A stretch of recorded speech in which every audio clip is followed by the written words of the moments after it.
Praise lord everyone. మేమున్న area చాలా ఒక విలేజ్ ఎన్వైర్న్మెంట్ ఉంటుందన్నమాట. ఇది సిటీలో అయినా కూడా జస్ట్ ఈ చిన్న ప్లేస్ వరకే మాకు ఒక విలేజ్ ఎన్వైర్న్మెంట్. కోళ్ళు ఉంటాయి, లైక్ పిచ్చుకలు సౌండ్స్ ఎక్కువ ఉంటాయి. అందరూ హౌస్ వైఫ్స్ అన్నమాట. సో ఇక్కడ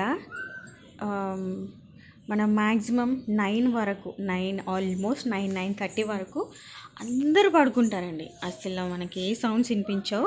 ఒకవేళ ఫెస్టివల్స్ అవి ఉంటే కనుక మన అందరూ మెలుకు ఉంటారు, కానీ ఎక్కువ టైం అనమాట, లైక్ 12 వరకు అలా ఉంటారు. బట్ వీక్ డేస్లో అయితే అందరూ నైట్ 9:30 వరకు పడుకుని పోతారు అనమాట. సో ఇది చూసి అరే నేను కూడా తొందరగా ఎర్లీ టు బెడ్ చేయాలి, పిల్లల్ని ఇలా అలవాటు చేయాలని నాకు అనిపిస్తుంది. సో మనం ఉన్న ఏరియా కూడా మనకి కొన్ని అలవాట్లు నేర్పిస్తూ ఉంటుంది.